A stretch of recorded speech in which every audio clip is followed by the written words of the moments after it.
بسم الله الرحمن الرحيم اذا جاء نصر الله والفتح. دې سورۃ سورۃ النصر وایي ځکه چې په دې سورۃ کې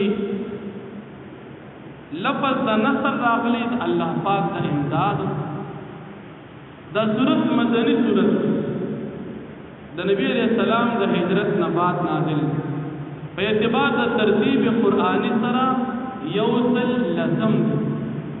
خود نزول په لحاظ سره په قرآن کې اخیرنی سورۃ د دین بعد بل سورۃ نه دی نازل شوی ورو آیاتون نازل دي خو سورۃ په یو ځای دا نازل شوی. په دې سورۃ کې یو رکوع 3 آیاتونه دي. د مخکې سورۃ سره ربط او مناسبت ده چې په مخکې سورۃ کې نبی علیہ الصلوۃ والسلام د خپل دین اعلان وکړ چې زما دین زما او تاسو دین تاسو. دې ځکه چې نبی علیہ الصلوۃ والسلام د دین نصرت او فتح ذکر کیږي چې زما دین الله پاک طرفنا مقبول دي او تاسو هم دې دین ته راځي زه تاسو دین ته نه درځم. کله چې دا سورۃ نازل شو چې په دې کې الله پاک د امداد او د مکه مکرمه د فتح ذکر دي چې مکه په فتح کیږي او دا څومره کافران دا بدل راځي مسلمانۍ اسلام وروړي. نو کله چې نازل شو صحابه کرام ډېر زیات خوشاله شو او د خوشاله نه پخندا شو چې مکه فتح شو او کافران مسلمانۍ کې ډلې الله امداد. لیکن په دې صحابو کې عبد الله بن عباس رضی الله عنه پجړا شو. صحابو کې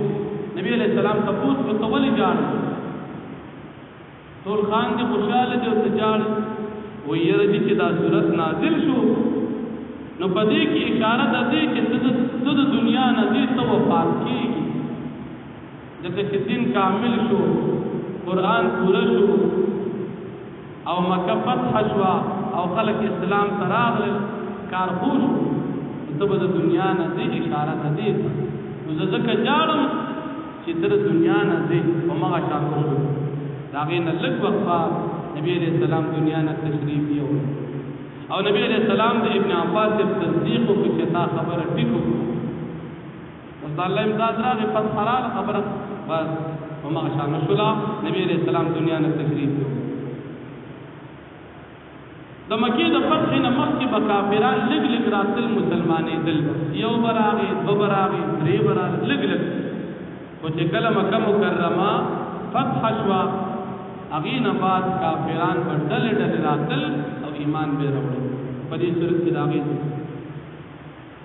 نو الله جل شانو فرمایي اذا جاء نصر الله والفتح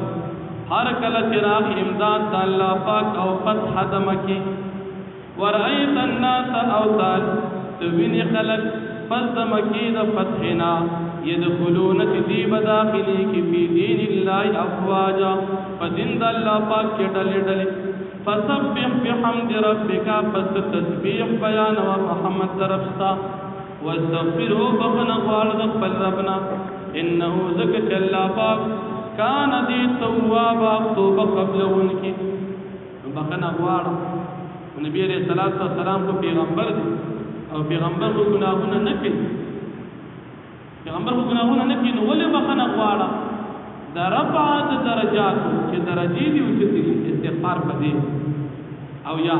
استغفار پدې چې ثانه کوم اجتهادي خطاګان شوي دي هغه باندې استغفار او یا پدې کې ظاهرا خطاب نبی علیہ السلام ته حقیقتا امت ته چې ته ګناهګار نه استغفار توایا مطلب دا امت چې ګناهګار دی د استغفار او ځکه چې الله پاک توبه قبولون کی ذات دی. واخر دعوانا